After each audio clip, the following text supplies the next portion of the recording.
أعوذ بالله السميع العليم من الشيطان الرجيم بسم الله الرحمن الرحيم الحمد لله رب العالمين وبه نستعين وصلى الله على سيدنا محمد وأصحابه الطاهرين وعن الله دائم أجمعين. Le commentaire de Hadith sur l'imam Ali alayhi salam, la quatrième partie, et ça sera la dernière. Puis après nous aborderons les hadiths concernant les 12 imams en deux parties. La première partie sera les hadiths des Mukhalifin, puis après les hadiths de Ahlul Bayt alayhim salam. Donc pour continuer, c'est une vidéo qui fera à peu près 25 minutes. Pour continuer et terminer ce sujet, nous avons Asqani al-Hanafi, qui est un savant de chez les Mukhalifin, qui est vécu au 5e siècle après l'Hégire.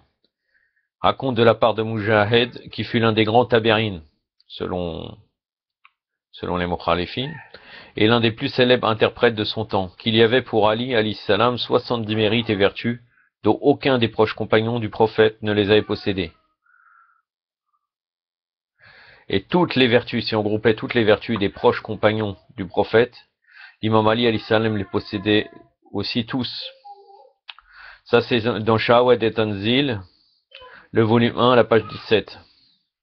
De même, Asqani Hanafi rapporte de la part d'Ibn Abbas que dans le Saint-Coran, le verset qui annonce ceux qui croient et accomplissent les bonnes œuvres, s'enjoignent mutuellement la vérité et s'enjoignent mutuellement l'endurance, c'est dans Surat al-Asr. Le verset numéro 3. Allahumma salli ala Muhammad wa ala Muhammad. Donc,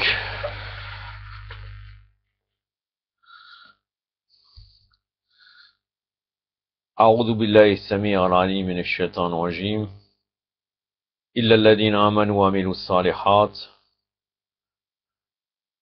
وتواصوا بالحق وتواصوا بالصبر صدق الله العلي العظيم. Donc ce verset concerne uniquement Ali alayhi salam, qui est la digne personne à qui ce verset a été dédié. C'est-à-dire c'est lui qui accomplit les bonnes œuvres et qui s'enjoignent mutuellement la vérité. Et parmi les proches compagnons de Mohammed, il y avait toujours eux, ceux qui avaient été la cible des reproches d'Allah, à un moment donné ou à un autre. Donc réellement, il n'y a que lui qui réellement regroupait, parce que les autres, il y avait toujours des reproches sur eux, ils n'étaient pas parfaits. Il n'y a que l'imam Ali alayhi salam sur lequel ce verset s'est appliqué. Ça c'est toujours dans Shahwat et Tanzil, le volume 1, la page 21. Il existe 18 vertus pour Ali alayhi salam, et si par hasard il fallait que l'une d'entre elles fût attribuée à un homme de la Oumma islamique, cet homme aurait été certainement sauvé sans le moindre doute. Allahumma salli ala Muhammad wa. Toujours Shahwat et Tanzil, le volume 1, page 16. Il y a aussi 12 autres vertus pour Ali alayhi salam, qui ne peuvent être attribuées à aucun autre homme de la Oumma, excepté l'imam Ali, Donc ces 12 autres vertus, il n'y a personne qui peut les avoir, sauf l'imam Ali alayhi salam. Allahumma salli ala Muhammad wa ala. Ibn Abil Adid, le savant de l'école déviée des Mu'tazilites, écrivit: on demanda à notre maître, Abul Hazil, qui parmi ces deux hommes a un rang plus élevé par rapport à l'autre, auprès d'Allah, Ali, alayhi salam ou Abu Bakr, la'natullah alayh. Qu'a-t-il répondu? Il répondit: que Dieu me soit témoin, le combat que mena Ali avec Amr dans la fameuse bataille de Khandaq est égal à toutes les actions de tous les immigrés, de tous les Ansar et de leur entière obéissance, sans même parler d'Abu Bakr. Ça c'est dans le Char, le commentaire de Najal Balara, donc d'Ibn Abil Adid, le volume 19, la page 60. Ahmed, le chef de file de l'école déviée des Hanafites, avait écrit: aucun des proches compagnons du messager d'Allah sallallahu alayhi wa sallam n'était aussi digne et méritant que Ali ibn Abi Talib alayhi salam l'était. Ça c'est dans Mustadrak el-Sahihain, le volume 3, la page 107. Après nous avons les propos du chef de, on pourrait dire celui vraiment qui prédomine dans l'éloquence, la littérature et le fondateur de la science des métriques, c'est-à-dire dans la langue arabe, c'est-à-dire Khalid ibn Ahmed, qui disait: les vertus et les mérites de chaque homme doivent être proclamés soit par ses amis, soit dénoncés par ses ennemis. Les amis d'Ali alayhi salam, par crainte, et ses ennemis par envie et jalousie, cachèrent ses vertus unanimement. Cependant, et en dépit de tous ses efforts, ses mérites furent partout propagés et révélés. C'est-à-dire que les partisans de l'imam Ali faisaient tarqiya et donc par crainte ne disaient pas ses vertus. Et les ennemis essayaient de cacher par envie et jalousie, mais malgré ça, ses mérites furent partout propagés et révélés. Allahumma salli ala Muhammad wa ala. Et si la jalousie des ennemis d'Ali, donc on continue la parole de Khalid ibn Ahmed, et si la jalousie des ennemis d'Ali alayhi salam et la crainte de ses ennemis n'existaient pas, et que la nuit sombre et ténébreuse du règne tyrannique des Omeyyades et celui des Abbassides ne voilaient pas ce soleil splendide et éclatant, qu'auraient donc fait les rayons lumineux des vertus d'Ali alayhi salam dans l'horizon de l'existence, et comment en effet aurait-il illuminé l'étendue du ciel? C'est-à-dire que si tous les vertus de l'imam Ali ont été révélées, la face du monde aurait totalement modifiée. On peut terminer sur ce sujet-là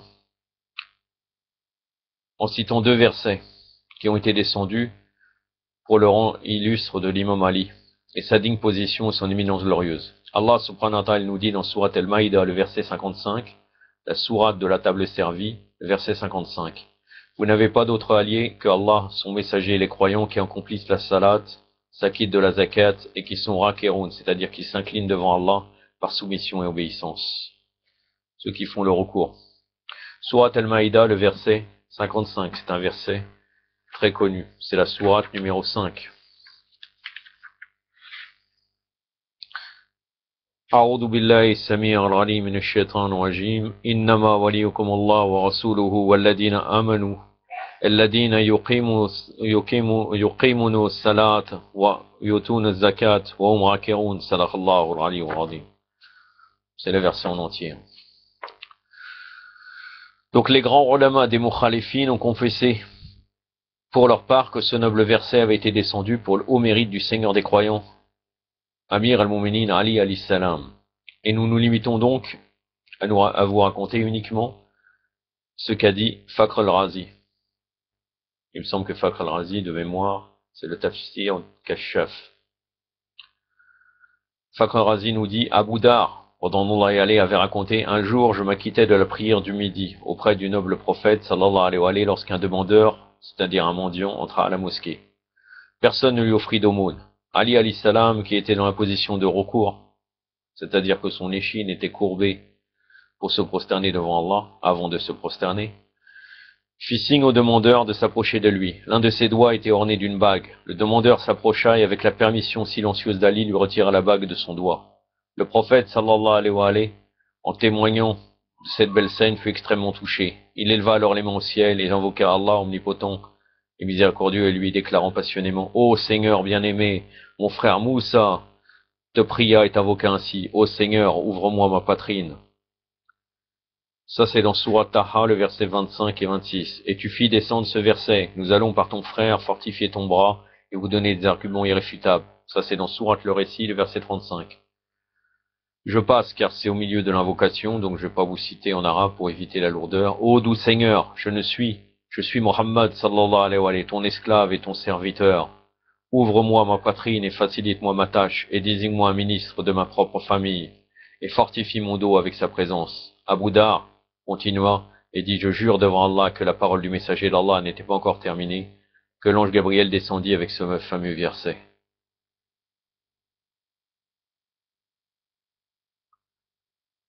Donc ton frère c'était l'imam Ali alayhi salam. Donc c'est l'exaucement de l'invocation d'Allah dans la présence divine qui a fait que le verset est descendu. Nous allons par ton frère fortifier ton bras. Même si ça concernait Haroun, là ça concernait directement l'imam Ali tout de suite après qu'il a fait l'aumône en position de recours. Donc tout rapport qu'il pouvait avoir Haroun envers Moussa, alayhi salam wa afdallah salat ala Muhammad wa ali Muhammad, avait pu se réaliser aussi entre le messager d'Allah et l'imam Ali. Donc la wilaya d'Allah azawajal qui avait été réalisée et accordée au messager d'Allah se réalisa aussi entre le messager d'Allah et l'imam Ali alayhi salam.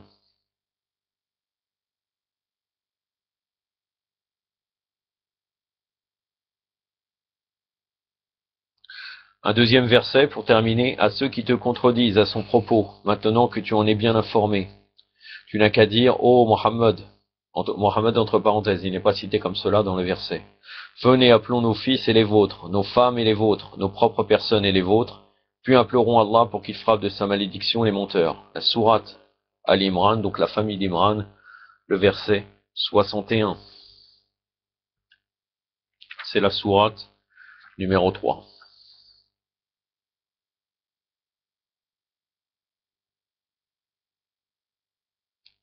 أعوذ بالله السميع العليم من الشيطان الرجيم فمن حجك فيه من بعد ما جاءك من العلم فقول تعالى ندعو أبناءنا وأبناءكم ونساءنا ونساءكم وأنفسنا وأنفسكم ثم نبتهل فنجعل الله لعنة الله على الكاذبين صدق الله العلي العظيم.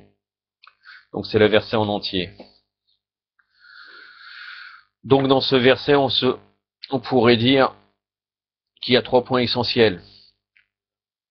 Ça fait référence quand le prophète invitera, sallallahu alayhi wa sallam, pour le mubahala, c'est-à-dire la malédiction réciproque. Et ça a été la preuve par excellence de la mission prophétique de l'envoyé d'Allah. Et les chrétiens n'ont pas voulu remettre en cause leur credo de la Trinité. Et ils ont refusé de participer à cette mubahala quand ils ont vu qui est venu avec le prophète sallallahu alayhi wa sallam. Et le fait qu'ils ont refusé, ça démontre la vérité et la justesse de la religion du noble prophète sallallahu alayhi wa sallam qui est l'islam. Enfusana concerne l'imam Ali, nous-mêmes. Donc la question du califat incontestable de l'imam Ali alayhi salam. Qu'il n'y avait que l'imam Ali alayhi salam qui aurait pu être accepté auprès du prophète pour cette chose-là, de Mubahala, et avoir l'attribution d'être l'âme du prophète, Enfusana.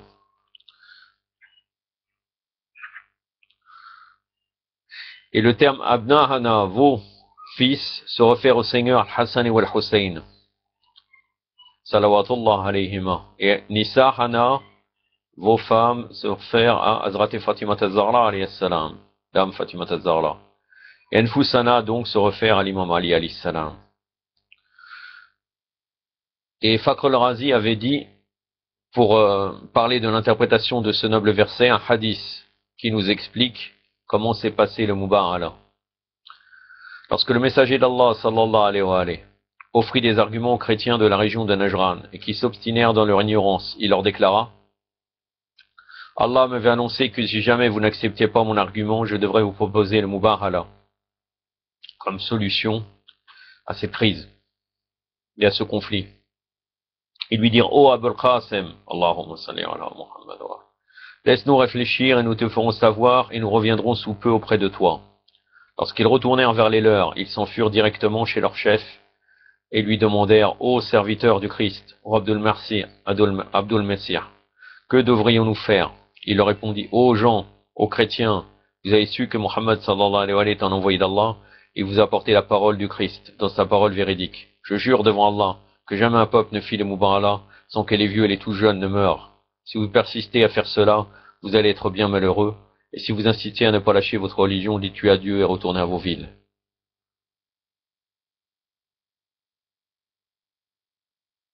C'est-à-dire, on peut voir que, à travers la réponse donc de Abdul Messih, donc leur chef, il connaissait la vérité. Car il dit: vous avez su que Mohammed est envoyé d'Allah. Au fond d'eux, les chrétiens savaient la vérité. Donc je continue. Si vous insistez à ne pas lâcher votre religion, dites-lui adieu et retournez à vos villes. Le prophète d'Allah sallallahu alayhi wa sallam sortit, tandis qu'il avait pris Hussein dans ses bras, alayhi salam. Il avait aussi pris la petite main de Hassan, alayhi salam, et Fatima Az-Zahra alayhi salam marchait derrière son illustre père, tandis que l'imam Ali alayhi salam finissait la file. Aussi, il y a une importance dans l'ordre qu'ils étaient placés, et ce n'est pas notre sujet. Le prophète sallallahu alayhi wa sallam leur instruisit: dès que je finis de prier, vous devrez dire Amin après moi.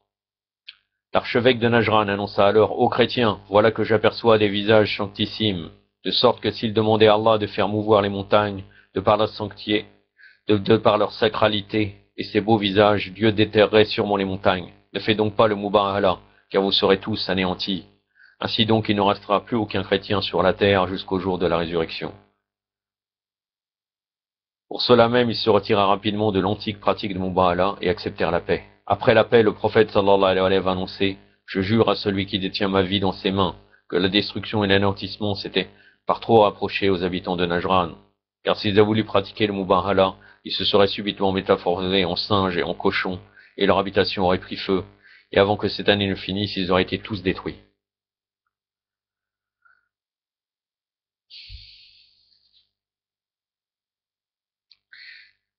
Après, il y a la suite donc de Fakhr al-Razi qui nous dit: Et on a écrit que lorsque le prophète s'était couvert avec son rahba, apparemment il l'a fait aussi donc dans le moment de Mubahala, il avait alors fait entrer Hassan sous son rahba, il fit ensuite entrer Hossein, Fatima et Ali alayhi salam tour à tour. Il leur dit: Allah ne veut vous débarrasser de toute souillure aux gens de la maison du prophète et vous purifier pleinement. Surat el-Ahzab, le verset 33, la sourate des coalisés. Il est très connu ce verset, je ne vais pas revenir pour ne pas perdre trop de temps. Et Fakhr al-Razi dit: Sache donc, cher lecteur, puisque c'est dans son tafsir, que ce hadith a été accepté unanimement par ceux qui interprètent le Saint-Coran, c'est-à-dire les chiites, et ceux qui suivent la tradition. Pour lui, c'est le mukhalifin. Bien que nous n'ayons pas le temps d'expliquer plus longuement ce noble verset, nous mettrons cependant à attirer votre attention sur 2 points. Donc, Fakhr al-Razi continue, il va attirer notre attention sur 2 points sur le Mubahala. Le Tafsir al-Kabir, le volume 8, page 80. Ah non, je me suis trompé. Tout à l'heure, je vous ai dit Tafsir al-Kashaf, je me rappelle maintenant. Tafsir al-Kashaf, c'est de Zamarshari. Et donc, Tafsir al-Kabir, c'est de Fakhr al-Razi. Donc, que nous dit Fakhr al-Razi? Quand le prophète sallallahu alayhi wa sallam est sorti de là-bas, donc de ce manteau qui les couvrait tous, il rassembla ces quelques personnes et leur récita le verset de la purification, pour prouver que si on voulait qu'une prière puisse s'envoler sans aucune médiation vers la volonté d'Allah, pour se réaliser, il fallait que l'âme puisse déplacer toute souillure et tout péché. C'est-à-dire pour que le doigt soit totalement accepté et qu'on gagne de Mubahala totalement, il faut qu'on soit totalement purifié pour arriver au seuil du sacre-fin.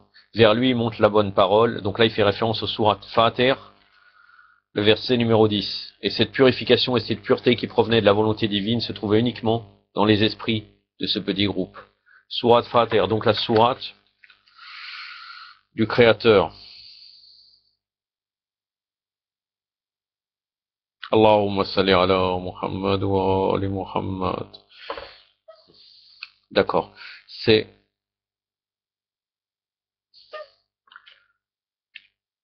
la sourate numéro 35.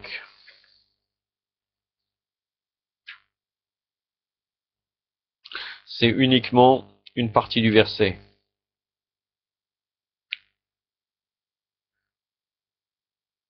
أعوذ بالله السميع العليم من الشيطان الرجيم إليه يسد كلمة الطيب صدق الله العلي العظيم. Vers lui monte la bonne parole. Deuxièmement, donc, deuxième point que nous dit Fakhr al-Razi, et je terminerai là. Le Mubahala du vénérable prophète sallallahu alayhi wa sallam avec les chrétiens de Najran était en fait la volonté de ce peuple à s'éloigner de toute grâce divine. Et la prière dont la réalisation se fait définissait avec la métamorphose des visages humains en visages d'animaux, et avec le changement de la terre en feu, et avec la destruction des gens n'était possible et praticable que si cette volonté est liée à un commandement inexorable, qui est ainsi décrit dans le Saint-Coran. Quand il veut une chose, son commandement consiste à dire soit et c'est. Surat Yasin, verset 82. Je ne vais pas revenir, c'est un verset très connu. Ceci démontre le haut rang d'un être humain parfait, dont le contentement et le courroux équivalent au contentement et au courroux d'Allah. Et ce rang éminent appartient proprement au dernier prophète, sallallahu alayhi wa sallam, et aux successeurs de ce dernier prophète. Là, on voit vraiment le problème de Fakhr al-Razi. Il est connu comme étant un Bakri, disciple d'Abu Bakr, et il dit au successeur de ce dernier prophète, et l'unique femme à atteindre ce haut rang fut dame Siddiq al-Kubra, Fatima Zahra alayhi salam. Cela veut dire que l'esprit et l'âme de la wilaya et de l'imama au sens absolu des termes se manifestent dans la sainte personne de Fatima Zahra, qui est la chasteté absolue. Et le hadith dont les grands ulama des mukhalifines ont confessé l'authenticité reflète cette question. Et c'est ce que le prophète avait déclaré auparavant. Fatima est la chair de ma chair, par conséquent qu'il a courrouce m'a courroucé. En effet, dans le Sahih al-Bukhari, le volume 5, page 29, là c'est l'édition arabe, il peut y avoir des divergences au niveau des éditions. Et d'après la raison humaine, le Saint-Coran et la tradition, le courroux du prophète équivaut proprement au courroux divin. Il y a aussi un hadith qui est dans Mustadrak al-Sahihain, Mustadrak, il me semble que c'est Mustadrak de Hakim Nishapuri, le Perse, le volume 3, page 154, Dieu se courrouse de ton courroux et se réjouit de ta réjouissance. Donc en concernant le prophète. Et nous concluons donc logiquement de cette manière, celui dont la réjouissance réjouit Allah, omnipotent, et dont le courrouce, doit être unique et incomparable en son genre, de sorte que sa réjouissance et son courroux sont exempts de tout caprice et de toute faute. Et c'est cela la grande chasteté et l'infaillibilité. Donc pour la prochaine fois, je traiterai des 12 imams. Je suis en train de regarder exactement, rapidement, ce que je vais faire, si ça va être en 2 parties ou comment ça va se passer.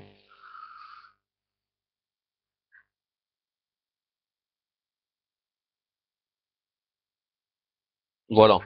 Donc je traiterai effectivement des hadiths en premier lieu, des mukhalifines qui parlent des 12 imams, puis après, je parlerai des hadiths de Ahlul Bayt, alayhim salam. Pour terminer, toujours dans le mémorial du juste, le volume 1, puisqu'il est en 2 volumes en français, une petite histoire que nous rapporte Cheikh Montahari.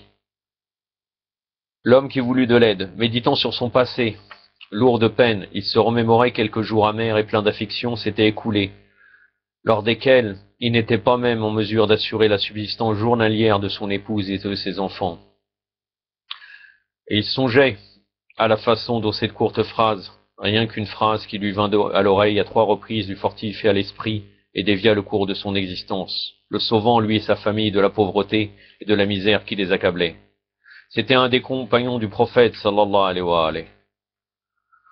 Or, la pauvreté et l'indigence avaient eu raison de lui. Se sentant à bout, il décida un jour, après avoir consulté sa femme et sur sa suggestion, c'est sa femme qui lui a invité à faire cela, d'aller exposer sa situation au prophète et de lui demander une assistance financière. Il partit donc dans cette intention. Mais il n'avait pas encore présenté sa requête que la phrase suivante lui frappait l'oreille. Nous aidons quiconque nous demande de l'aide. Mais Allah soustraira au besoin celui qui simulera l'aisance et s'abstiendra de tendre la main devant une créature.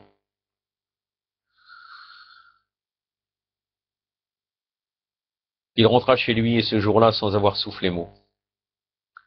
Il s'y retrouva de nouveau face à face avec la redoutable silhouette de la pauvreté qui ombrageait toujours sa demeure. Le lendemain, contraint, il rejoignit dans la même intention l'assemblée du prophète, sallallahu alayhi wa sallam, de la bouche duquel il entendit ce jour-là encore les mêmes propos. Nous aidons quiconque nous demande de l'aide, mais Allah soustraira au besoin celui qui simulera l'aisance et s'abstiendra de tendre la main devant une créature.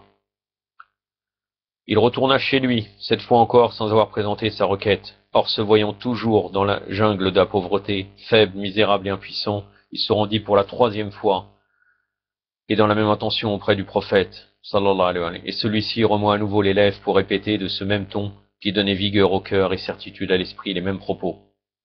L'homme éprouva alors en son cœur davantage de certitude à l'écoute de cette phrase, et sentit qu'elle recelait le clé de son problème.